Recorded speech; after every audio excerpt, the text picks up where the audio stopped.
Artemis 2 ചന്ദ്രനിലേക്കുള്ള മനുഷ്യന്റെ ഐതിഹാസിക മടക്കയാത്ര. ഭൂമിയിൽ നിന്നും ചന്ദ്രനിലേക്കുള്ള ദൂരം വെറും കിലോമീറ്ററുകളുടേതല്ല, അത് മനുഷ്യന്റെ നിശ്ചയദാർഢ്യത്തിന്റെയും ശാസ്ത്രീയ പുരോഗതിയുടെയും അടയാളപ്പെടുത്തലുകൾ കൂടിയാണ്. അപ്പോളോ ദൗത്യങ്ങൾക്ക് ശേഷം അരനൂറ്റാണ്ടിലേറെ പിന്നിടുമ്പോൾ ലോകം വീണ്ടും അത്യന്തം ആകാംക്ഷയോടെ ചന്ദ്രനെ നോക്കുകയാണ്. നാസയുടെ ആർട്ടിമിസ് 2 ദൗത്യം ഇന്ന് വിക്ഷേപണത്തിനൊരുങ്ങുമ്പോൾ അത് കേവലം ഒരു ബഹിരാകാശ യാത്രയല്ല, മറിച്ച് മനുഷ്യവർഗത്തിന് ചൊവ്വയിലേക്കും അതിനും അപ്പുറത്തേക്കുമുള്ള പാത വെട്ടിത്തുറക്കുന്ന വലിയൊരു പ്രയാണത്തിന്റെ തുടക്കമാണ്.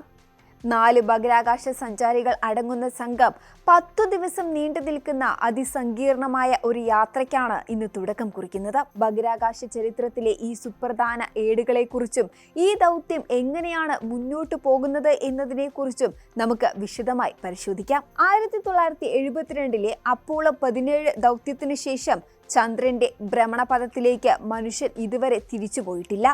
ആ ചരിത്രപരമായ വിടവ് നികത്താനാണ് ആർട്ടിമിസ് ദൗത്യത്തിലൂടെ നാസ ലക്ഷ്യമിടുന്നത്. 2022 മനുഷ്യരില്ലാതെ വിജയകരമായി പൂർത്തിയാക്കിയ ആർട്ടിമിസ് 1 ദൗത്യത്തിന് പിന്നാലെയാണ് ഇപ്പോൾ ആർട്ടിമിസ് 2 വിക്ഷേപിക്കുന്നത്.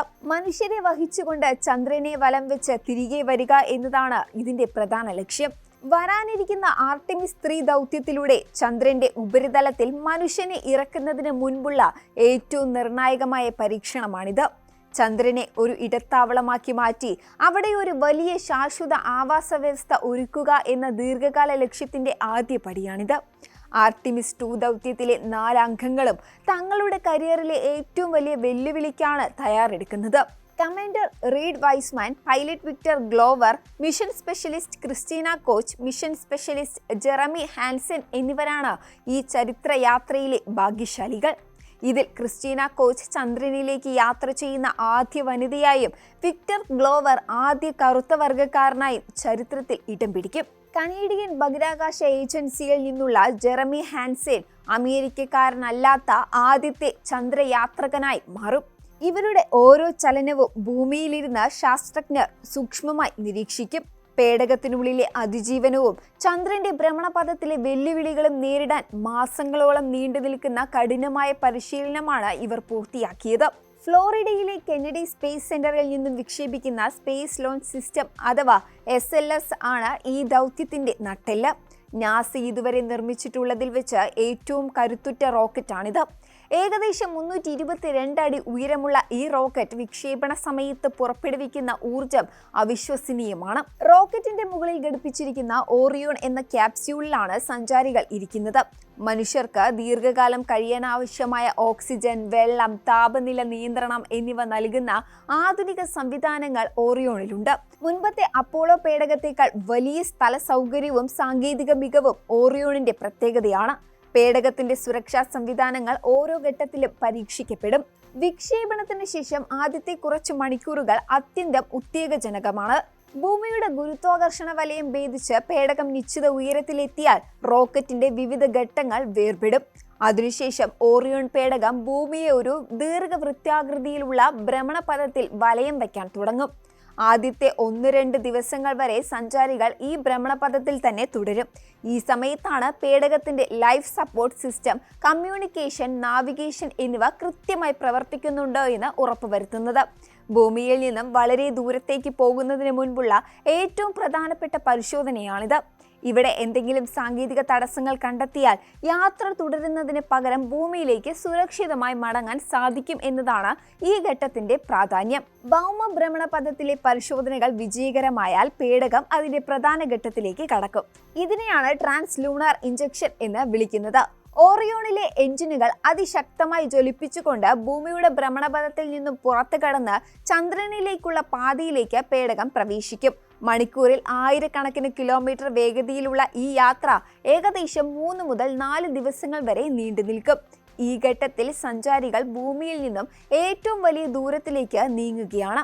ഭൂമിയിലെ റേഡിയോ തരംഗങ്ങളുടെ പരിധിക്കപ്പുറം പോകുമ്പോഴും ആശയവിനിമയ സംവിധാനങ്ങൾ എങ്ങനെ പ്രവർത്തിക്കുന്നു എന്നത് ശാസ്ത്രജ്ഞർ നിരീക്ഷിച്ചുകൊണ്ടിരിക്കും. ശൂന്യാകാശത്തെ അതിശക്തമായ റേഡിയേഷനെ പേടകം എങ്ങനെ പ്രതിരോധിക്കുന്നു എന്നതും ഈ യാത്രയിൽ പരിശോധിക്കപ്പെടും. യാത്രയുടെ 5ാം ദിവസം ഓറിയോൺ പേടകം ചന്ദ്രന്റെ ഭ്രമണപഥത്തിലെത്തും.